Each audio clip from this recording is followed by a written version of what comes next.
Hello guys, இன்னைக்கு ஒரு சூப்பரான ஹாரர் த்ரில்லர் படத்தை தான் பார்க்க போறோம். இந்த படத்தோட அட்மாஸ்பியரே ஒரே அமானுஷமா தான் இருக்கும். கதையும் ரொம்பவே வித்தியாசமா அமானுஷத்தோட சேர்ந்து அம்மா பொண்ணு சென்டிமெண்டோட சொல்லியிருப்பாங்க. அப்படி என்ன படம் தான் பார்க்க போறோம் அப்படின்னு கேட்டீங்கன்னா, இந்த இயர்ல பெரிய சண்டை ரிலீஸ் ஆன இட் ஃபிட்ஸ் அப்படிங்கிற படத்தை தான் பார்க்க போறோம். இந்த படத்தோட கதைக்குள்ள நம்ம சீக்கிரமாவே போயிடலாம். படத்தோட ஸ்டார்டிங் சீன்ல ஒரு லேடியை காட்டுறாங்க. அவங்க பேர் சிந்தியா.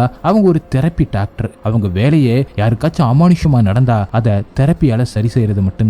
அவங்க ஒரு பாழடைஞ்ச ஸ்கூலோட கிளாஸ் ரூம்ல இருக்காங்க. அவங்களுக்கு பின்னாடி இருக்கிற போர்டுல ஹெல்ப் மீ அப்படின்னு எழுதி இருக்கு. அவங்களுக்கு முன்னாடி இருக்கிற டேபிள் மேல ஒரு நோட் இருக்கு. அதுலயுமே அப்படிதான் எழுதி இருக்கு. அங்க காத்து வீச அப்போ ஒரு குழந்தை காப்பாத்துங்க, இவன் என்ன விட மாட்டான் அப்படி சொல்ல அந்த வாய்ஸ் எங்க இருந்து வருது அப்படின்னு கேட்டுக்கிட்டே அந்த ரூமை விட்டு வெளியில போறாங்க. நீங்க எனக்கு ஹெல்ப் பண்ண மாட்டீங்களா அப்படின்னு அந்த குழந்தை கேட்க அவங்க அப்படி மெதுவா நடந்து ஒரு ரூமுக்கு போறாங்க. அந்த ரூம் முழுக்க இருட்டா இருக்கு. அவங்களுக்கு முன்னாடி ஒருத்தன் சிகரெட்டை புடிச்சுக்கிட்டு இருக்கான். அவன் 3 குழந்தைகளை கூண்டுல போட்டு அடைச்சு வச்சிருக்கான். அதுல ஒருத்தன் தான் லாரி. அவன் சிந்தியா அப்படின்னு கூப்பிட்டுட்டு டக்குன்னு மிரண்டு போறான். பார்த்தா அந்த ஆளுதானோட பவரை வச்சு அப்படி பண்ணிருப்பான். அப்ப சிந்தியாவும் லேரி கிட்ட நீ நினைச்சா மட்டும்தான் இங்கிருந்து தப்பிக்க முடியும், என்னால உன்னை காப்பாற்ற முடியாது அப்படின்னு சொல்ல அந்த ஆளு மெதுவா திரும்பி இவங்களை பாக்குறான். அதே சமயம் லேரியும் மெதுவா அந்த கூண்டை துறக்க ட்ரை பண்ண அந்த ஆளோட பவரை வச்சு அங்க இருக்கிற கிளாஸ சில்ல உடைக்க அதுல ஒரு பீஸ் சிந்தியாவோட கையை கிழிச்சிரும். அதுக்கப்புறமா அந்த ஆளு டேபிள் மேல ஏறி மிருகம் மாதிரி கத்த அதை பாக்குற சிந்தியா மந்திரத்தை சொல்லிக்கிட்டு இருக்காங்க. அப்படியே கட் பண்ணா பிரசன்ல சிந்தியாவும் ஒரு ஆளோட நெத்தில கைய வச்சுக்கிட்டு இருக்க டக்குன்னு 2 பேருமே கண்ணை முடிக்கிறாங்க. அந்த ஆளுதான் லாரி. அவன் கனவுல வர்ற அந்த பேய ஓட்டம் தான் சிந்தியா கிட்ட வந்திருப்பான். அவங்கள ஒரு வழியா ஓட்டிடுவாங்க. லாரி அவங்க கைய பாக்குறான். அவங்களுக்கு நிஜமாவே அடிபட்டு இருக்கும். அவங்க பக்கத்துல அவங்க பொண்ணு இருக்கா. அவளோட பேர் ஜோர்டன். அவ லாரிய கூட்டிட்டு போயிட்டு உட்கார வச்சுட்டு உள்ள வந்து சிந்தியா கிட்ட நீங்க ஓகே தானே அப்படின்னு கேட்டுட்டு கொஞ்சம் டீடைல்ஸ கேட்டுட்டு மறுபடியும் லாரி கிட்ட பேசிக்கிட்டு இருக்கா. வெளியில வேற மழை பெஞ்சுக்கிட்டு இருக்கு. அந்த நேரத்துல யாரோ கதவை தட்டுற சத்தம் கேட்டு ஜோர்டனோ லாரி கிட்ட நீங்க கொஞ்சம் ரெஸ்ட் எடுங்க அப்படி சொல்லிட்டு போய் கதவை திறந்து பாக்குறா. அங்க ஒரு பொண்ணு வந்து நிக்கிறா. அவ பேர் லில்லி ஹாரிஸ். அவ பயத்திலையும் பதட்டத்திலையும் சிந்தியா இருக்காங்களா, நான் அவங்கள அவசரமா பார்த்து பேசணும் அப்படி சொல்ல அதுக்கு ஜோர்டனும் இருக்காங்க, ஆனா இப்ப பார்த்து பேச முடியுமான்னு தெரியல அப்படி சொல்ல இல்ல நான் அவங்கள உடனே பார்த்தாகணும், அவங்களால மட்டும்தான் எனக்கு ஹெல்ப் பண்ண முடியும் அப்படின்னு லில்லியும் சொல்ல உடனே ஜோர்டனும் சரி நீ உள்ளவா, உன் கூட யாராச்சும் வந்திருக்காங்களா அப்படின்னு கேட்க இல்ல என் அப்பாவை குரோசரி ஸ்டோர்ல விட்டுட்டு அவருக்கு தெரியாம தான் வந்திருக்கேன், அவருக்கு இப்படியுமே தெரிஞ்சு போயிரும், அவர் இங்க வரதுக்குள்ள சிந்தியா கிட்ட பேச ஆகணும் அப்படின்னு சொல்லிட்டு லில்லி பதட்டத்தோட சொல்லிக்கிட்டு இருக்கா. சரி உனக்கு என்னாச்சுன்னு சொல்லு அப்படின்னு கேட்க லில்லியும் பயத்துல ஒண்ணுமே சொல்லாம அப்படியே பாக்குறா. இல்ல இது ஒரு ப்ரொசீஜர், அட்லீஸ்ட் நீ அட்ஜஸ்ட்மெண்ட்டுக்கு பதில் சொன்னா மட்டும்தான் அவங்க கிட்ட பேசவே முடியும் அப்படின்னு ஜோர்டன் சொல்றா. லில்லி என்ன பண்றது தெரியாம அவ கேட்கிற கேள்விக்கெல்லாம் பதில் சொல்றா. ஜோர்டனும் உனக்கு எப்படி சிந்தியாவை தெரியும் அப்படின்னு லில்லி கிட்ட கேட்க ஒரு லேடி அவங்க பேர் ஆகத்தா, அவங்க தான் என் அப்பா கிட்ட என்ன மாதிரி இருக்கிறவங்களுக்கு சிந்தியாவில மட்டும்தான் ஹெல்ப் பண்ண முடியும் அப்படின்னு சொன்னாங்க அப்படி சொல்ல உன்ன மாதிரினா அப்படின்னு அவ புரியாம கேட்கிறா. அதுக்கு லில்லியும் எனக்கு சில விஷயங்கள் என் கண்ணுக்கு தெரியுது, நான் அதை பார்த்திருக்கேன் அப்படி சொல்ல என்னது அதை பத்தி உன்னால சொல்ல முடியுமா அப்படின்னு ஜோர்டன் கேக்குறா. அது ரொம்பவே டார்க்கா ஒரு மனுஷ உருவத்துல இருக்கும், ஆனா அது மனுஷன் கிடையாது, பசியால வர்ற ஒரு வெறி பிடிச்ச நாய் மாதிரி என்ன பார்க்கும் அப்படி சொல்லி ரில்லியும் சொல்ல அது உங்ககிட்ட பேசுமா அப்படின்னு கேட்டதுக்கு ரில்லியும் ஆமான்னு சொல்லிட்டு ஜோர்டனுக்கு பின்னாடி பயத்தோட பாக்குறா. ஜோர்டன் ரில்லிய பாத்துக்கிட்டே அது இப்ப இங்கதான் இருக்கா அப்படின்னு கேட்க அதுக்கு ரில்லியும் ஆமான்னு தலையாட்ட அது எங்க இருக்குன்னு காட்ட முடியுமா அப்படின்னு கேக்குறா. ரில்லியும் கையை நெட்டி காட்டுறா. ஜோர்டன் திரும்பி பாக்குறா. அங்க ஒண்ணுமே இல்ல. ரில்லியும் பயந்துகிட்டே ஜோர்டன் கிட்ட இப்ப அது எனக்கு பின்னாடி ரொம்பவே பசியோட இருக்கு, என்னால அது உணர முடியுது அப்படி சொல்ல உள்ள இருக்கிற சிந்தியாவுக்கு எங்க ஏதோ இருக்கிற மாதிரி ஃபீல் ஆகும். அப்படி எந்திரிச்சு வந்து பாக்குறப்ப ரில்லிக்கு பின்னாடி இந்த உருவம் இருக்கிறத பார்த்து பயத்துல கத்துறா. அந்த நேரத்துல ரில்லியோட அப்பா அங்கே வந்து அவளை கூட்டிட்டு போக ட்ரை பண்றாரு. அவளும் கோவத்துல வரமாட்டேன், எனக்கு அவங்க ஹெல்ப் தேவை அப்படின்னு கத்த அவளோட அப்பாவும் அவங்க ஹெல்ப் எல்லாம் தேவையில்லை நீ வா அப்படி சொல்லிட்டு அவளை அங்கிருந்து கூட்டிட்டு போயிடுறாரு. அப்ப சிந்தியா பயத்துல உறைஞ்சு போய் நின்னுகிட்டு இருக்க. ஜோர்டனும் என்ன பண்றதுன்னு தெரியாம முழிச்சுக்கிட்டு இருக்கா. அப்புறம் கொஞ்ச நேரம் கழிச்சு 2 பேருமே கிச்சன்ல உட்காந்து ரில்லியை பத்தி பேசிக்கிட்டு இருக்காங்க. ஜோர்டனும் சிந்தியா கிட்ட அம்மா எனக்கு ஒண்ணுமே புரியல, அவ கைய பாத்தீங்களா ரொம்பவே பயங்கரமா இருந்துச்சு, கண்டிப்பா அவளோட அப்பா எதையும் மறைக்கிறாரு, ஆகத்தா அப்படிங்கிற லேடி மூலமா தான் நம்மளை பத்தி தெரிஞ்சிருக்கு, ஆமா நீங்க இந்த விஷயத்துல கொஞ்சம் விலகியே இருங்க, என்ன நடக்குது நம்ம போலீஸ் எதையும் கூப்பிடுவோமா அப்படின்னு கேட்க இல்ல போலீஸ் இன்வால்வ் ஆகிறது அவங்களுக்கு பிடிக்கல அப்படின்னு சிந்தியாவும் சொல்ல ஏன் அந்த பொண்ணுக்கு என்ன நடக்குது அப்படின்னு ஜோர்டன் கேட்கிறா. அதுக்கு சிந்தியாவும் நம்மளால அவளுக்கு எதுவுமே பண்ண முடியாது, போலீஸாலுமே முடியாது, அவளுக்கு அதை விட இன்னும் பெருசா தேவைப்படுது அப்படின்னு சொல்றாங்க. ஜோர்டனுக்கு அவங்க சொல்றது ஒண்ணுமே புரியல. அம்மா என்னன்னு நேரா சொல்லுங்கம்மா, கொஞ்ச நேரத்துக்கு முன்னாடி என்னதான் நடந்துச்சு அப்படின்னு கேட்க நான் ஏதோ ஒண்ணு பயங்கரமா அந்த பொண்ணை புடிச்சுக்கிறத பார்த்தே அப்படின்னு சிந்தியாவும் சொல்றாங்க. அதுக்கு ஜோர்டனும் சரி அப்ப நீங்க அதை பார்த்தது உண்மைனா நீங்க அவளுக்கு உதவ முடியும் தானே அப்படின்னு கேட்க அதுக்கு சிந்தியாவும் நான் எந்த கிளைண்ட பாக்குறதுக்கு முன்னாடியும் நீ ஏன் ஸ்கிரீனிங் எடுக்கிற அப்படின்னு அவனுக்கு தெரியுமா அப்படின்னு கேட்க தெரியுமே, அது கிளைண்ட்டுக்கு சைக்கலாஜிக்கலா என்ன மாதிரியான தெரப்பி தேவைப்படுது அப்படிங்கிறது தெரிஞ்சுக்கிட்டு அவங்கள ப்ரொடெக்ட் பண்ணணும் அப்படின்னு ஜோர்டன் சொல்ல அது மட்டும் இல்ல நம்மளையுமே ப்ரொடெக்ட் பண்ணிக்கிதான் அப்படின்னு சிந்தியாவும் சொல்றாங்க.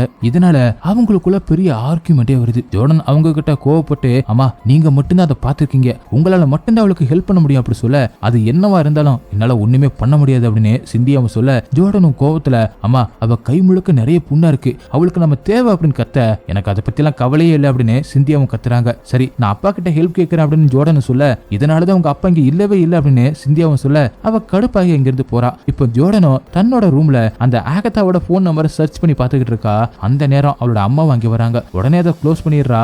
என்ன பண்ற அப்படின்னு கேட்டதுக்கு லேரியோட பழைய கோச்சஸை பத்தி ரிசர்ச் பண்ணிக்கிட்டு இருக்கேன் அப்படி சொல்லிட்டு அதை சிந்தியா கிட்டையும் காட்டுறா. அவளோட அம்மாவும் இன்னைக்கு நடந்ததை பத்தி பேசலாமா அப்படின்னு கேட்க நீ என்ன பயமுறுத்தி உங்க அப்பாவை ஞாபகப்படுத்திட்ட அப்படின்னு சொல்லிட்டு உனக்கு தெரியுமா அவர் ஹெல்ப் பண்ண அந்த லேடிக்கு இதை விட பெரிய வித்தியாசம் எல்லாம் கிடையாது, அந்த லேடியையும் ஏதோ ஒண்ணு பிடிச்சதா இருந்துச்சு, அவரால் அதை விட்டு வர முடியல அப்படி சொல்ல அதுக்கு ஜோர்டனும் ஏன்னா அவர் அவங்கள பத்தி கவலைப்பட்டாரு, அதுதான் அவர் அவரை இருக்க வச்சுச்சு, நான் அதுக்காக அவரை குறை சொல்லணும்னு சொல்லல, ஆனா அவர் அதுக்காக நிறைய வலியை அனுபவிச்சாரு அப்படின்னு சிந்தியாவும் சொல்றாங்க. இன்னைக்கு அந்த பொண்ணோட உடம்புல என்ன இருந்தாலும் சரி அதை நாம டீல் பண்ற விஷயமே கிடையாது அப்படின்னு சிந்தியாவும் சொல்றாங்க. அதுக்கு ஜோர்டனும் அம்மா நீங்க இப்பெல்லாம் அவங்களுக்கு என்னாச்சுன்னு பாக்குறதுக்கு ரொம்பவே பயப்படுறீங்க, நீங்க இதுவரை யாருக்குமே இப்படி செஞ்சதே இல்ல, ஏன் என்கிட்ட கூட இதை நீங்க செய்ய மாட்டீங்களா அப்படி சொல்ல எனக்கு அந்த பொண்ணோட உடம்புல என்ன இருக்குன்னு பார்க்க விருப்பம் இல்ல, அது இன்னும் ஆபத்தை தான் உருவாக்கும் அப்படின்னு சிந்தியாவும் சொல்றாங்க. ஜோர்டனும் அவளுக்கு ஹெல்ப் பண்ண காரணம் பத்தாது அப்படின்னு கேட்க அதுக்கு சிந்தியாவும் இல்ல அவளுக்கு ஹெல்ப் பண்ணாததுக்கு காரணமே அதுதான் சொல்றாங்க.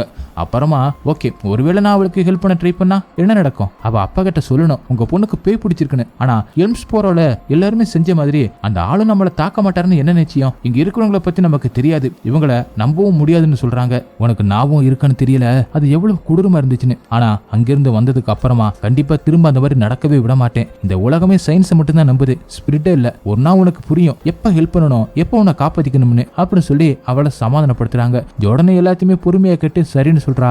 இப்ப ஜோர்டன் அவ ரூம்ல நல்லா தூங்கிக்கிட்டு இருக்க அவளுக்கு ஒரு கனவு வருது. அதுல அவ சின்ன வயசா இருக்கிறப்ப ஒரு ரூம்ல ஏணி ஒண்ணு இருக்கு, அதுக்கு பக்கத்துல மெதுவா போயிட்டு மேல பாத்துட்டு அப்பான்னு சொல்றா. திடீர்னு யாரோ கட்டையில அடிச்ச மாதிரி சத்தம் கேட்டு டக்குன்னு தூக்கத்துல இருந்து எந்திரிக்கிறா.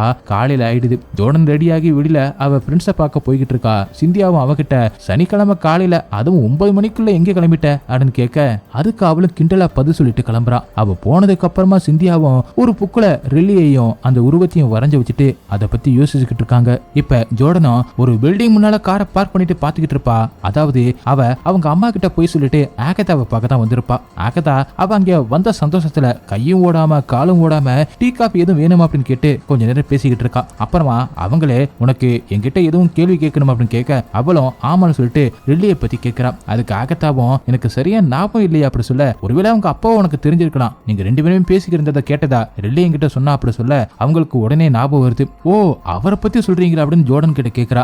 அவங்களும் அவன் பொலைட்டான ஆள்லாம் இல்ல, மோஸ்ட்லி சீரியஸா தான் இருப்பான், வீட்டுல இருக்கிறத விட நிறைய நேரம் கராச்சில தான் இருப்பான், லாஸ்ட் இயர் தான் அவனோட ஒய்ஃப் இறந்தாங்க அப்படி சொல்ல அப்புறம் என்னாச்சு அப்படின்னு ஜோர்டன் கேட்க அதுக்கு அவங்களும் ரெல்லி அதனால ரொம்பவே கஷ்டப்படுற அப்படின்னு எனக்கு நல்லாவே தெரியும் அப்படி சொல்ல எதை வச்சு சொல்றீங்க அப்படின்னு ஜோர்டன் கேட்கிறா. அதுக்கு ஆகத்தாவும் நான் அப்படி சொல்லணும்னு நினைக்கல அப்படி சொல்ல ஜோர்டன் நிதானமா ஆகத்தா நான் அவளை நினைச்சு ரொம்பவே வருத்தப்படுறேன், உங்களுக்கு தெரிஞ்சதை ஏதாச்சும் சொன்னாதான் அவளுக்கு என்னால ஹெல்ப் பண்ண முடியும் அப்படி சொல்றா. அதுக்கு அவங்களும் யோசிச்சுட்டு அவளோட உடம்புல தழும்பா இருந்ததை பார்த்து அது எப்படி ஆச்சுன்னு ரெலியோட அப்பா கிட்ட கேட்டேன், ஆனா அவன் அதெல்லாம் தானா வந்தது அப்படின்னு சொல்ல அப்பதான் உங்க அம்மாவோட கார்டு எடுத்து கொடுத்தேன், ஆனா நிஜமாவே அவங்க என்ன வேலை செய்யறாங்க அப்படிங்கறத நான் சொல்லல, ஆனா அவங்களோட மட்டும்தான் தெரப்பி மூலமா அவங்கள காப்பாற்ற முடியும் அப்படின்னு எனக்கு நல்லாவே தெரியும் அப்படின்னு ஆகத்தாவும் சொல்ல அவரோட ஷாப் எங்க இருக்குன்னு ஜோர்டன் கேட்கிறா. அவங்களும் எடுத்து கொடுக்குறாங்க.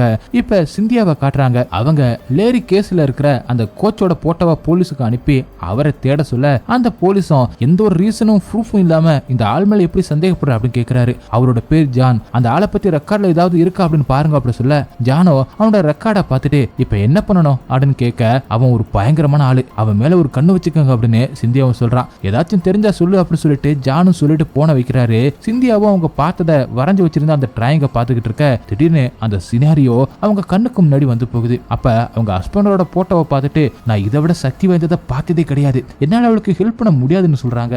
அப்படியே கட் பண்ணா நம்ம ஹீரோனோட பொண்ணு சும்மா இருப்பாளா. ஜோர்டனும் நேரா ரெல்லியோட வீட்டுக்கு போறான். அங்க போயிட்டு கதவை தட்டி பாக்குறா. அப்ப திடீர்னு ரெல்லியோட அப்பா அங்க வந்துடுறாரு. அவரு எதுக்கு என் வீட்டையே பார்த்துக்கிட்டு இருக்க, எதுவும் ஹெல்ப் பண்ணுமா அப்படின்னு கேட்க அதுக்கு ஜோர்டனும் நம்ம கொஞ்சம் பேசலாமா அப்படின்னு கேட்க இல்ல எனக்கு வேலை இருக்கு, ஷெட்ல ஆளுங்க இருக்காங்க அப்படின்னு அந்த ஆளும் சொல்ல சரி நான் வெயிட் பண்றேன், ஏன்னா இது ரொம்பவே முக்கியம் அப்படின்னு ஜோர்டன் சொல்றா. அவரு அவள் அங்கிருந்து போக வைக்கிறதுக்காக ஓகே ஓகே எனக்கு புரியுது, ஆனா என்னோட பொண்ணோட விஷயத்தை யாருமே பார்க்க வேண்டிய அவசியம் இல்ல, நீ இங்க இருந்த உன்னோட டைம் தான் வேஸ்ட், இவ்வளவு தூரம் வந்ததுக்கு தேங்க்ஸ், ஆனா இப்ப நிலைமை கண்ட்ரோல் கண்ட்ரோலா தான் இருக்கா அப்படின்னு சொல்லிட்டு கிளம்பி போக அவளுக்கு அந்த ஸ்ட்ரிங்கை விட வேற ஒரு வித்தியாசமான திறமையில ஒருத்தர் தான் அவளுக்கு தேவை.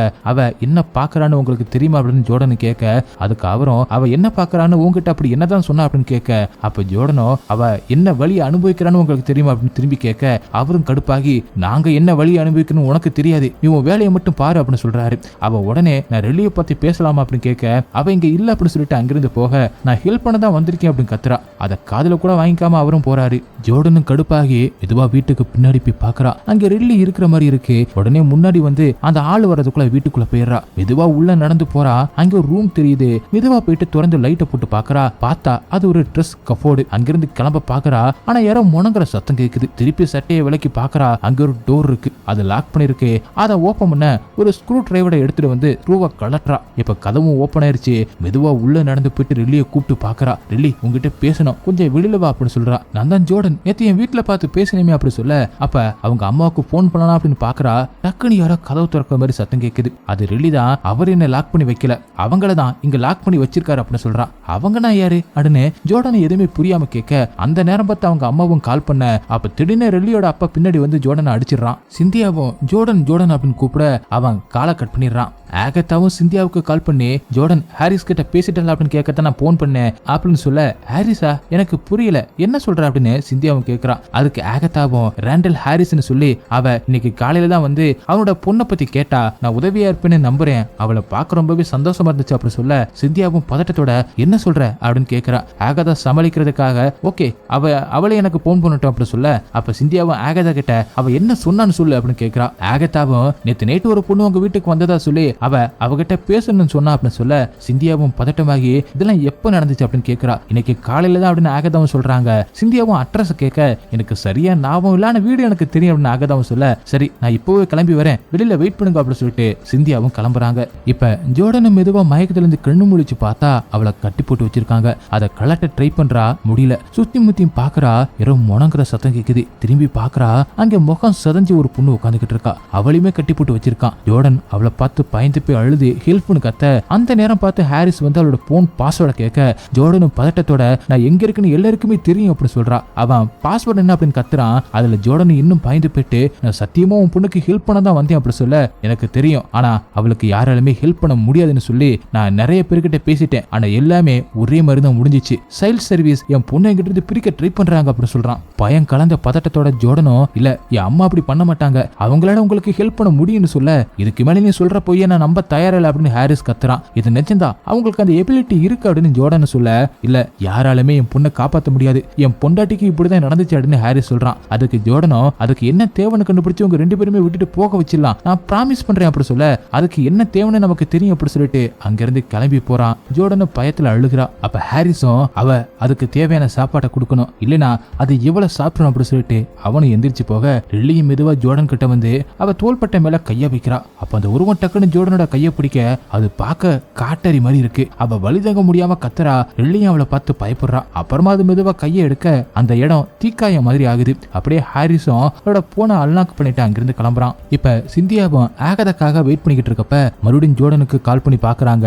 ஆனா அவ எடுக்கல. அப்ப ஆகதாவும் வர ரெண்டு பேருமே கார்ல அவளை தேடி போறாங்க. இப்ப நம்ம என்ன பண்ண போறோம், எனக்கு ரொம்பவே எக்ஸைட்டிங்கா இருக்கு அப்படின்னு ஆகதா சொல்ல, எனக்கு என்னமோ ஜோர்டன் ஏதோ பிரச்சனையில இருக்கா அப்படின்னு தோணுது அப்படின்னு சிந்தியாவும் சொல்றாங்க. ஆகதாவும் யாரு ஹாரிஸ்னாலே அப்படின்னு சிரிக்க, அப்போ ஒரு மெசேஜ் வருது ஜோர்டன் கிட்ட இருந்து. ஆகதாவும் அதை பார்த்துட்டு, பாரு அவன் நல்லா தான் இருக்கா அப்படின்னு சொல்லிட்டு, அம்மா நான் ஃப்ரெண்ட்ஸ் கூட இருக்கேன், எனக்காக வெயிட் பண்ண வேண்டாம் அப்படின்னு அனுப்பியிருக்கா அப்படின்னு படிக்க, சிந்தியாவும் ஷாக் ஆகி இது அவ இல்ல அப்படின்னு சொல்றாங்க. இங்க ஹாரிஸும் ஜோர்டனோட போனை உடைச்சு போட்டுட்டு கார்ல இருக்கிற வயரை கட் பண்ணிக்கிட்டு இருக்கா. அப்ப ரெல்லியும் அங்கே வர அவளை பார்த்துட்டு ஜோர்டனை ட்ரக்ல ஏத்த சொல்றான். பாரு நமக்கு நேரம் இல்ல, நாம இந்த காரை மூழ்கடிச்சுட்டு இங்க இருந்து கிளம்பியாங்க அப்படி சொல்ல, அவங்க அம்மாவால ஹெல்ப் பண்ண முடியுதான்னு பாக்கலாமே அப்படின்னு ரெல்லியும் சொல்றா. இல்ல அவ மத்தவங்கள விட வித்தியாசமானவ, மக்கள் அவளை தேடிக்கிட்டு இருப்பாங்க, ஒருவேளை அவளை கண்டுபிடிச்சிட்டாங்கன்னா உன்னை என்கிட்ட இருந்து நிரந்தரமா பிரிச்சிருவாங்க, அதுதான் உனக்கு வேணுமா அப்படின்னு கேட்க, ரெல்லியுமே எதுவுமே பேசாம முருகஸ் லேக்குக்கு போக அவ பேகை எடுக்க போறா. அப்ப அவளை கூப்பிட்டு பேஸ்மெண்ட்டுக்கு போயிடாத, நம்ம கிளம்புறப்ப ஒன்னா போயிட்டு சாப்பாடு கொடுக்கலாம் அப்படின்னு ஹாரிஸ் சொல்றான். ஜோர்டனும் அங்கிருந்து எப்படியாச்சும் தப்பிக்க ட்ரை பண்ணிக்கிட்டு இருக்கா. அப்ப ரெல்லியும் அங்கே வந்து சிந்தியா நிஜமாவே இதை பார்த்தாங்களா அப்படின்னு கேட்க, அதுக்கு ஜோர்டனும் ஆமான்னு சொல்லிட்டு, என்னை இங்கிருந்து வெளியில கூட்டிட்டு போ, நான் உன்னை எங்க அம்மா கிட்ட கூட்டிட்டு போறேன், அவங்க நமக்கு ஹெல்ப் பண்ணுவாங்க அப்படி சொல்றான். இதனால என் அப்பாவுக்கு எந்த ஒரு பிரச்சனையும் வரக்கூடாது, அவர் என்ன ப்ரொடெக்ட் பண்ண தான் பாக்குறாரு, ஒருவேளை உங்க அம்மா என்ன சரி பண்ணிட்டாங்கன்னா அவர் பழைய மாதிரி மாறிடுவாரு, நான் பிராமிஸ் பண்றேன் அப்படின்னு ரெல்லியும் சொல்லிட்டு அவ கையில கையில ஒரு கட்டிங் பிளேயரை கொடுத்துட்டு வெளியில போறா. ஜோர்டனும் அந்த கட்டிங் பிளேயரால அந்த வயரை கட் பண்ண பாக்குறா. ஆனா முடியல. அப்புறமா ஒரு வழியா கட்ட அவுத்து பக்கத்துல இருக்கிற பொண்ணோட கட்டையும் கலட்டி அவளையுமே கூட்டிட்டு போக ட்ரை பண்றா. அப்புறமா வேகமா ஓடி போயிட்டு கதவை திறக்கிறா. அதுக்குள்ள ஹாரிஸ் கண்ணோட வந்துடுறான். அவனை பார்த்து வேணாம் இப்பெல்லாம் பண்ணாத, நான் உன் பொண்ணை காப்பாத்த தான் ட்ரை பண்றேன் அப்படி சொல்ல, நீங்க வந்திருக்கவே கூடாது அப்படி சொல்லி அவளை பாயிண்ட் அவுட் பண்றான். அப்ப ரில்லி அங்கே வந்து அப்பா நிறுத்துங்க, அவ சொன்னதை கேட்டீங்களா, அவனுக்கு ஹெல்ப் பண்ணுவா, இதுக்கு மேலேயும் நீங்க எல்லாருமே ஹேட் பண்ண விட மாட்டேன் அப்படின்னு கோவப்பட்டு கத்துறா. அப்ப உள்ள இருந்து அந்த பொண்ணு ஓடி வந்து ஹாரிஸை கீழே தள்ளிவிட அப்ப எதிர்பார்த்த விதமா கண் ஷார்ட் ஆகி ரில்லியோட கழுத்துல பட்டுருது. ஜோர்டனும் அவளை மூச்சு விட சொல்லிக்கிட்டு இருக்கா. அப்ப அவளுக்கு ஏதோ பயங்கரமான சவுண்டு கேக்குது. அடுத்த செகண்ட் இந்த உருவம் அவளுக்கு முன்னாடி வந்து அவ தலையை பிடிச்சிக்குது. அப்புறமா பயங்கர இருட்டா நரக மாதிரியான ஒரு இடம். அங்கே அவளை புட்ட அமைக்கி தப்பிக்க முடியாம அவ கத்திக்கிட்டு இருக்கா. டக்குன்னு நார்மலாகி அங்கிருந்து பயந்து வெளியில ஓடி வரா. அப்ப கரெக்டா அவளோட அம்மா அங்கே வந்துடுறாங்க. பயத்துல அவங்களை கட்டி பிடிச்சி அழுதுகிட்டு இருக்கா. ஹாரிஸும் ட்ரக் எடுத்துட்டு அப்படி தப்பிச்சு போயிடறான். இப்ப அடுத்த நாள் எல்லாருமே போலீஸ் ஸ்டேஷன்ல இருக்காங்க. ஜானு அவங்க கிட்ட வந்து அவகிட்ட பேசி முடிச்சுட்டா அப்படி சொல்ல, அங்க இன்னொரு பொண்ணு இருந்தாலே அப்படின்னு சிந்தியாவும் கேட்க, ஆமா இப்பதான் அவனோட பாடியை ஹாஸ்பிட்டல் இருந்து கொண்டு வந்தாங்க அப்படின்னு ஜானு சொல்லிட்டு, உங்களுக்கு இது தெரிஞ்சாகணும், அந்த ஆளு ரொம்ப நாளாவே இப்படிதான் பண்ணிக்கிட்டு இருக்காடுன்னு ஃபாரன்சிக்ல கண்டுபிடிச்சிருக்காங்க. நல்ல வேலையா ஜோர்டனுக்கு ஒன்னும் ஆகல அப்படி சொல்றாரு. அப்புறமா அந்த கோச்சை விசாரிக்க இங்க கூட்டிட்டு வந்திருக்கோம், அதை பத்தி இப்ப சொல்ல முடியாது அப்படி சொல்லிட்டு கிளம்புறாரு. உள்ள 2 டிடெக்டிவ்ஸ் ஜோர்டனை விசாரிச்சுக்கிட்டு இருக்காங்க. கையில காயம் எப்படி வந்துச்சு, சொல்ல முடியாதது ஏதாவது இருக்கா அப்படின்னு அவங்களும் கேட்க, அவளும் அதெல்லாம் ஒண்ணும் இல்ல, நான் எல்லாத்தையுமே சொல்லிட்டேனே அப்படி சொல்ல, அப்ப திடீர்னு அந்த உருவம் அவ கண்ணுக்கு முன்னாடி வர அவ பயந்து போயிட்டு அழுதி கத்திக்கிட்டே சோரோரமா நிக்கிறா. டக்குன்னு மறைஞ்சு போகுது. அந்த 2 டிடெக்டிவ்ஸும் ஒன்னும் புரியாம பார்க்க அவ பயத்துல நான் வீட்டுக்கு போயாகணும் அப்படின்னு சொல்றா. அவங்களும் சரின்னு சொல்லிட்டு அவளை அனுப்பி வைக்கிறாங்க. அவங்க வீட்டுக்கு வந்ததும் சிந்தியா ஜோர்டன் கிட்ட கோவப்பட்டு, நான் உங்ககிட்ட ஏற்கனவே சொன்னல இதுல தலையிட வேணான்னு அப்படின்னு சொல்ல, ஜோர்டன் அழுதுகிட்டே அம்மா அவளை அப்படியே விட முடியல அப்படி சொல்ல, இப்ப பாரு என்னாச்சு அப்படின்னு அவங்களும் கேட்கறாங்க. அம்மா நான் அதை பார்த்தே ஆடுன்னு ஜோர்டன் சொல்ல, அதுக்கு சிந்தியாவும் இல்ல அது வெறும் உன்னோட டிராமா எக்ஸ்பீரியன்ஸ் தான், அது அங்க இருந்திருந்தா எனக்கு ஃபீல் ஆயிருக்கும்ல அப்படி சொல்ல, இல்லம்மா அது டிராமாலாம் இல்ல, நீங்க பாத்தீங்களே இல்லையான்னு தெரியல, ஆனா என் கையை பாருங்க இது உண்மைதான் அப்படி சொல்லிட்டு ஜோர்டன் கடுப்பாகி உள்ள போறா. அவ போனதுக்கு அப்புறமா ஆகத்தாவும் சிந்தியாவை கன்வின்ஸ் பண்ணி, நீ எத்தனை பேருக்கு அவங்க சரியாக ஹெல்ப் பண்ணிருக்க, ஆனா இது உன்னோட பொண்ணு, அவளுக்கு உன் ஹெல்ப் தேவை அப்படி சொல்ல, அப்புறமா 3 பேர் உட்கார்ந்து ஆகதா கிட்ட இது எப்படி போக போகுதுன்னு தெரியல, ஒருவேளை நான் கஷ்டப்பட்டா என்னை எழுப்பு அப்படின்னு சிந்தியாவை சொல்ல, ஆனா ஆகதா சரியா அதுல காதல கூட வாங்கிக்காம இருக்க, சிந்தியாவை அவங்கள சத்தம் போட்டு நான் என்ன சொன்னு கேட்டுச்சு அப்படின்னு கேட்கிறா. எஸ் நீ ஸ்ட்ரகிள் பண்ணா உன்னை எழுப்பணும் சரியா அப்படின்னு ஆகதாவும் சொல்றாங்க. சிந்தியாவும் இப்ப மனசை திடப்படுத்திக்கிட்டு ஜோர்டன் கிட்ட, ஓகே இது கண்டிப்பா பயங்கரமா தான் இருக்க போகுது, அது உனக்குள்ள எங்க இருக்கோ அதுதான் உன் மைண்டோட வீக்கஸ்ட் பார்ட், அங்கேதான் நீ ரொம்ப வெளியே வச்சிருப்ப, நான் அங்க போய் அதை கண்டுபிடிக்கிறேன் அப்படி சொல்ல ஜோர்டனுக்கு ஒரு நம்பிக்கை வருது. நீ உன்னை ரிலாக்ஸா வச்சுக்க, என்னெல்லாம் பண்ண முடியுமோ பண்ணு அப்படி சொல்லிட்டு அவளோட நெத்தியில 2 விரலை வச்சு கண்ணை மூடி மந்திரத்தை சொல்லி சிந்தியா அவளோட மைண்டுக்குள்ள போறாங்க. இப்ப கட் பண்ணா சிந்தியாவும் ஒரு ஆள் நடமாட்டமே இல்லாத ஒரு இடத்துல இருக்காங்க. அந்த இடமே பார்க்க பயங்கரமா இருக்கு. மெதுவா நடந்து போயிட்டு ஒரு நியூஸ் பேப்பரை பாக்குறாங்க. அதுல அவங்களோட ஹஸ்பண்ட் ஒரு பொண்ணை அவளுக்குள்ள பேர் இருக்குன்னு சொல்லி சூசைட் பண்ண தூண்டிட்டாரு அப்படின்னு போட்டிருக்கு. அதை பார்த்துட்டு திரும்பவும் மந்திரத்தை சொல்லி வேற ஒரு இடத்துக்கு போறாங்க. அது அவங்களோட பழைய வீடு. வாசலுக்கு முன்னாடி ஜோர்டன் உட்காந்துக்கிட்டு இருக்கா. அவகிட்ட போயிட்டு என் கூட வரியா அப்படின்னு கேட்க அவன் மாட்டின்னு தலையாற்றா. பரவாயில்ல நீ வர வேணா அப்படின்னு சிந்தியாவும் சொல்ல, அப்ப யாரோ திடீர்னு பாட்டுல எரிய சிந்தியாவும் பயந்து திரும்பி பார்த்தா யாரோ ஒரு ஆளு அவங்கள பாத்துக்கிட்டே போறான். அப்புறம் சிந்தியாவும் உள்ள போறப்ப ஜோர்டனும் வேணான்னு தடுக்க, பரவாயில்ல இது சரியாயிடும் அப்படி சொல்லி கதவை திறந்து மெதுவா உள்ள போறாங்க. பயந்துகிட்டே மெதுவா உள்ள போயிட்டு சுத்தி முத்தியும் பார்த்துட்டு படிக்கிட்டே நின்று பயந்துகிட்டே அந்த இடத்த பார்க்க ஏதோ வேர் முளைச்ச மாதிரி இருக்கு. அப்ப திடீர்னு அந்த காட்டேரி அவங்களுக்கு முன்னாடி வந்து கையை பிடிச்சு அமுக்க அவங்க பயத்துல கத்திடுறாங்க. அப்படி பிரசன்ல அவங்களுக்கு காயமாகறத பார்த்து ஆகத்தாவும் ஓங்கி முதுகுல ஒரு அடி அடிச்சு எழுப்புறாங்க. சிந்தியாவும் கண்ணை முடிச்சு பெருமூச்சு விட்டு ஜோர்டனை பார்க்க 2 பேருமே பயந்து போய் பாத்துக்கிறாங்க. ஜோர்டனும் அவ ரூம்ல இப்ப நல்லா தூங்கிக்கிட்டு இருக்கா. அதை பார்த்துட்டு ஆகதா கிட்ட போயிட்டு, நீங்க இன்னும் கொஞ்ச நேரம் இங்கே இருக்க முடியுமா, அவ இப்ப நல்லா தூங்கிக்கிட்டு இருக்கா, எனக்கு வெளியில கொஞ்சம் வேலை இருக்கு, அவ எழுந்தானா தனியா இருக்க விடக்கூடாது அப்படின்னு சொல்ல, உடனே ஆகதாவும் பரவாயில்ல நான் பாத்துக்கிறேன் அப்படி சொல்றா. அவங்களும் தேங்க்ஸ் சொல்லிட்டு, உங்களுக்கு ஏதாச்சும் வேணும்னா வெளியில போலீஸ் இருக்காங்க அப்படி சொல்லிட்டு, அவ எழுந்தா எனக்கு கால் பண்ணுங்க அப்படி சொல்லிட்டு சிந்தியாவும் கிளம்புறாங்க. சிந்தியா நேரா ஒரு ஹாஸ்பிட்டலுக்கு போறாங்க. அங்க போயிட்டு லேரியா பார்த்து எனக்கு ஒரு ஹெல்ப் வேணுமே அப்படின்னு கேட்க, லாஸ்ட் இயர் இறந்து போன ஹாரிஸ் அப்படிங்கிற லாஸ்ட் நேம்ல இருக்கிற ஒரு லேடியோட இன்ஃபர்மேஷன் வேணும் அப்படின்னு கேட்கறாங்க. நான் இப்போ ஒரு பிரச்சனையில இருக்கேன், இல்லைன்னா கேட்டிருக்கவே மாட்டேன் அப்படி சொல்ல, லேரியும் டீடைல்ஸை செக் பண்ணிட்டு, யா எனக்கு ஞாபகம் இருக்கு, அவ பேர் சமந்தா ஹாரிஸ் அப்படி சொல்ல, நிஜமாவா அப்படின்னு சிந்தியாவும் கேட்கறாங்க. ஆமா இந்த கேஸ் இங்க எல்லாருக்கும் ஒரு பெரிய தலைவலியாவே இருந்துச்சு, அந்த கேஸ டாக்டர் விக்டர் அப்படிங்கறத பார்த்தாரு, ஆனா அவர் இப்ப ரிட்டையர் ஆயிட்டாரு அப்படி சொல்ல, அவரோட போன் நம்பர் கிடைக்குமா அப்படின்னு சிந்தியாவும் கேட்கறாங்க. இப்ப சிந்தியாவும் அந்த டாக்டர் வீட்டுக்கு போறாங்க. அங்க போயிட்டு, என்கிட்ட ஒரு கிளைண்ட் வந்திருக்காங்க, உங்க பேஷண்ட்ஸ்ல ஒருவரான சமந்தா ஹாரிஸ் மாதிரி அவங்களும் பாதிக்கப்பட்டிருக்கலாம் அப்படின்னு எனக்கு தோணுது அப்படி சொல்ல, அதுக்கு அந்த டாக்டரும் உங்க கிளைண்ட் நிஜமாவே அதே சிம்டம்ஸோட தான் இருக்காங்களா அப்படின்னு கேட்க, ஆமா உங்களை உங்களுக்கு அவளை ஞாபகம் இருக்கா அப்படின்னு சிந்தியாவும் கேக்குறாங்க.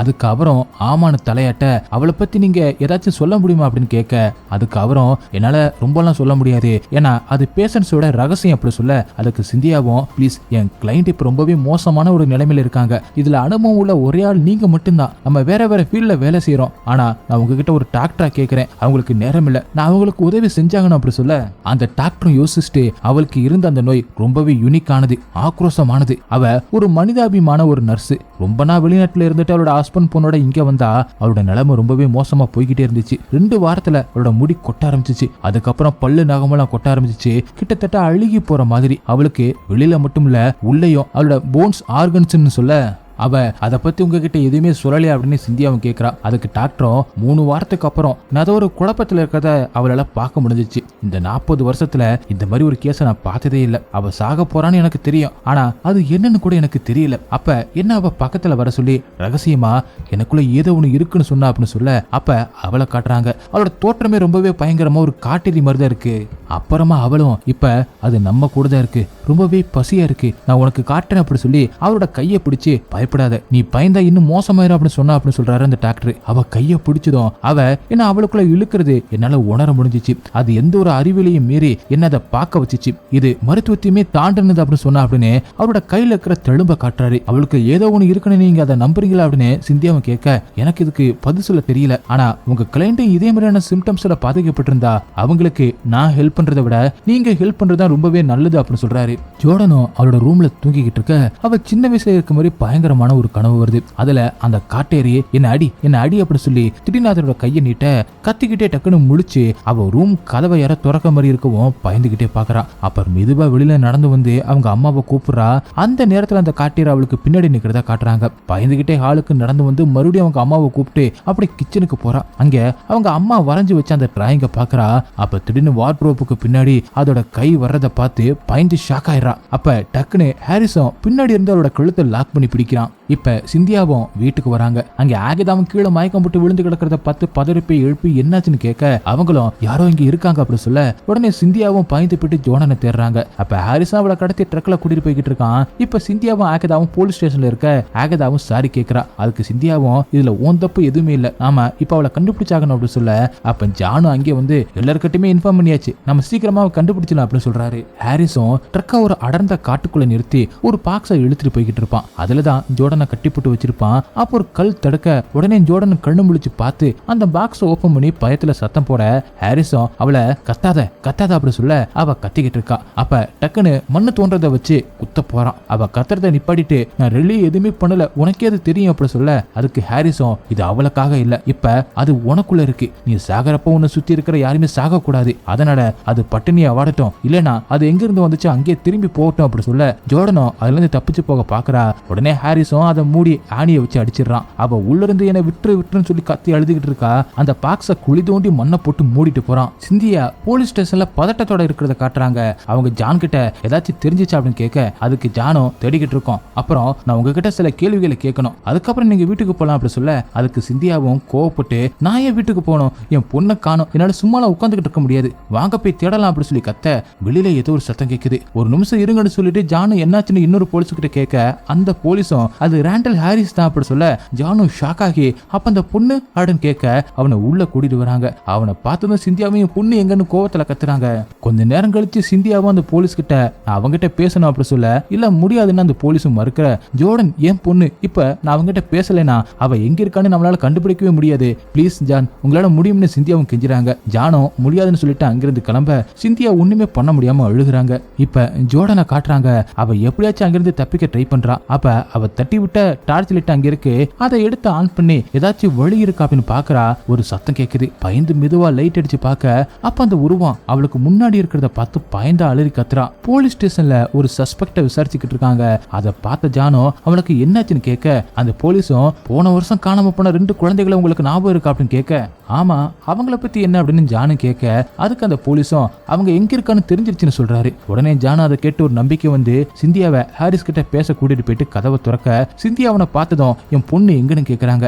அதுக்கு ஹாரிஸும் இது யாருக்கும் எந்த கெடுதலும் இல்ல, அது போயிடுச்சுன்னு சொல்ல நல்லதுன்னு சொல்லிட்டு சிந்தியா உங்க நெத்தில கைய வச்சு மந்திரத்தை சொல்றாங்க. அப்படியே கட் பண்ணா இப்ப சிந்தியா ஒரு ஹாஸ்பிட்டல்ல இருக்காங்க. அங்கே ஹாரிஸும் ரெல்லியும் சமந்தா இறந்ததை பார்த்து அழுதுகிட்டு இருக்காங்க. சிந்தியா மறுபடியும் மந்திரத்தை சொல்ல இப்ப அவங்க ஹாரிஸ் எங்கெல்லாம் இருந்தானோ அந்த இடத்துக்குலாம் போறாங்க. கடைசியா அவன் ஜோர்டனை புரூக்ஸ் லேக்ல புதைச்சு வச்சிருக்கான் அப்படின்னு தெரிஞ்சதும் டக்குன்னு கான்சியஸ்க்கு வந்துடுறாங்க. ஹாரிஸ் ஷாக் ஆகி இல்ல நீ அவளை கண்டுபிடிக்க முடியாது, அவ சாகணும் அப்படி சொல்ல அதை காதுல வாங்காம அந்த இடத்துக்கு கிளம்புறாங்க. சிந்தியா ஜான் கிட்ட ஜோர்டனை உடன் பாக்ஸ்ல போட்டு புதைச்சு வச்சிருக்கான் அப்படின்னு சொல்ல உடனே ஜானோ எல்லா போலீஸ்கிட்டையும் இன்ஃபார்ம் பண்ண சொல்றாரு. ஆகதாவை அங்கிருந்து சிந்தியா கிளம்ப சொல்ல அவங்களும் கூட வரேன் அப்படி சொல்றாங்க. உடனே கார் எடுத்துக்கிட்டு கிளம்புறாங்க. ஜானோ அவங்களுக்கு பின்னாடியே போலீஸோட கிளம்புறாரு. அங்கே ஜோர்டனை அந்த காட்டேரியும் பீட் மீ அப்படி சொல்லி அவளை போட்டு அமுக்குது. அவ வலி தாங்க முடியாம கத்துறா. எல்லாருமே பதட்டத்தோட அந்த இடத்துக்கு போய்கிட்டு இருக்காங்க. சிந்தியாவும் ஆகதாவும் அந்த இடத்துக்கு வந்து சேர்றாங்க. உடனே இந்த இடத்தை தோன்றாங்க. ஒரு வழியா அந்த பாக்ஸ ஓபன் பண்ணி பார்த்து ஷாக் ஆகுறாங்க. அங்கே ஜோர்டனோட உடம்பு முழுக்க தீக்காயத்தோட அன்கான்சியஸா இருக்க சிந்தியா அவளை இழுப்ப ட்ரை பண்றா. அப்ப ஆகதா போலீஸ் வர சத்தம் கேட்டு கூப்பிட சிந்தியாவும் அவங்கள அமைதியா இருக்க சொல்றாங்க. ஆகதாவும் ஏன்னு கேட்க நான் இப்பவே இங்கேயே அவளுக்கு தெரப்பி பண்ண போறேன், அவங்க இங்க வந்தா எங்களை பிரிச்சிருவாங்க, அப்புறம் என்னால அவளுக்கு ஹெல்ப் பண்ண முடியாது, நீ போலீஸை டைவர்ட் பண்ண அப்படின்னு சிந்தியாவும் சொல்றாங்க. இப்ப ஜோர்டனுக்கு லைட்டா கான்சியஸ் வந்து அம்மானு கூப்பிட உடனே சிந்தியாவும் அவன் கூட தான் இருக்கேன் அப்படி சொல்லி அவன் நெத்தியில விரல வச்சு அவ இருந்த ஒவ்வொரு இடத்துக்கும் போக கடைசியில அவங்க பழைய வீட்டுக்கு போறாங்க.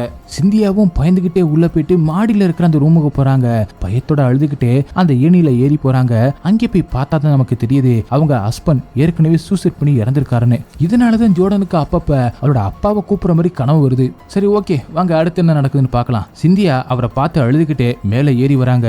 ஜோர்டன் மெதுவா உள்ள வர சிந்தியா சுத்தி முத்தியும் பார்க்க அந்த காட்டேரி ஒரு மூளைக்குள்ள உட்காந்துக்கிட்டு இருக்கு. அவங்கள பார்த்ததும் எந்திரிச்சு நிக்க இதை எப்படியாச்சும் அழிச்சு தீரணும்னு அவளை விட்டு என்ன எடுத்துக்காட்டுன்னு சிந்தியாவும் சொல்றாங்க. அது பக்கத்துல வந்து பீட் மீ அப்படி சொல்லி அவங்க மேல கைய வைக்க அவங்க உடல் முழுக்க தீக்காயமாக அப்படியே மெதுவா விரல எடுத்து அதோட நெத்தில வைக்க அது ஒரு இடத்துக்கு கூட்டிட்டு போகுது. அந்த இடம் பார்க்கவே பயங்கரமா இருக்கு. அதுல இருந்து அலறி கத்திக்கிட்டு சிந்தியா வெளியில வர திரும்பவும் லைட் எடுத்து பயத்தோட உள்ள போறாங்க. அங்கே முழுக்க அதோட வேறு மாதிரியான கைகள் தான் இருக்கு. அப்போ ஒரு வாலூனு கீழே கிடக்க அதையுமே எடுத்துக்கிட்டு உள்ள போறாங்க. அந்த நேரத்துல கட் பண்ணா ஜோர்டன் பயத்தோட ஏணியில ஏறி அந்த ரூமுக்கு போறா. சிந்தியாவும் நீ எங்க இருக்குன்னு கத்த அது சத்தம் போடுது. அந்த சத்தத்துக்கிட்ட போய் பார்க்க அது ஒரு சேர்ல உட்காந்து பீட் மீன் கேட்க உனக்கு பசிக்குது புரியுதுன்னு சிந்தியாவும் சொல்ல அது அப்படியே பீட் மீன் சொல்லி எந்திரிச்சு வருது. அப்புறமா ஜோர்டன் மேல ஏறி வந்து அவங்க அப்பாவை பார்த்து அழுகிறா. இங்க ஒரு போலீஸ் சிந்தியாவை பார்த்து எழுந்திரி அப்படி சொல்ல அவங்க பதட்டமாகி திரும்பி பார்த்தா அந்த காட்டேரிய காணோம் அப்படி சொல்லிட்டு சுத்தி முத்தியும் பாக்குறாங்க. அப்ப திடீர்னு அது வந்து அவங்க காலையும் கையும் பிடிச்சி இழுக்க அப்படி கத்திக்கிட்டு இருக்காங்க. ஜோர்டன் அவங்கள பார்த்து கையை தட்டி விடுறா. அப்புறமா அவங்களும் கண்ணு முழிக்க பார்த்தா அது அவங்க மேல ஊர்ந்துகிட்டு இருக்கு. அப்ப திடீர்னு ஜோர்டன் அங்கே வந்து வாள் எடுத்து அதோட தலையிலேயே குத்திடுறா. அப்பதான் காட்டுறாங்க ஜோர்டன் அதோட நெத்தியில கையை வச்சுக்கிட்டு மந்திரத்தை சொல்லிக்கிட்டு இருக்கா. இப்ப ஜோர்டனும் உடனே சிந்தியாவோட கட்டெல்லாம் கலட்டி விட அப்புறமா ரெண்டு பேரும் ஆளுக்கு ஒரு பொருளை எடுத்து அதை கண்டம் துண்டமா வெட்டி போடுறாங்க. ஜோர்டனும் வெறியோட வெட்டிக்கிட்டு இருக்கா. அப்புறமா சிந்தியா அவளை சமாதானப்படுத்த அவ அவங்கள கட்டி பிடிச்சு அழுக அதுவும் செத்து போயிருக்கும். அப்புறமா ரெண்டு பேருமே பிரசன்ட்ல கான்சியஸுக்கு வந்துடுறாங்க. உயிர் பிழைச்ச சந்தோஷத்துல இருக்காங்க. இப்ப 6 மாசத்துக்கு அப்புறமா சிந்தியா மறுபடியும் அவங்க பழைய வீட்டுக்கு போறாங்க. ஆனா இந்த தடவை ராத்திரி கிடையாது காலையில. இப்ப அந்த இடம் பார்க்கவே ரொம்பவே அழகா இருக்கு. அப்புறமா அவங்க ஜோர்டனை வீட்டுக்கு மேல இருக்கிற அந்த ரூமுக்கு கூட்டிட்டு போக ஜோர்டன் அவரோட அப்பாவை பார்த்து அவர் கீழே இறக்கி உட்கார்ந்து அழுதுகிட்டு இருக்கா. சிந்தியா ஒரு வழியா அவரோட சின்ன வயசு பயத்தை போக்கிடுறா.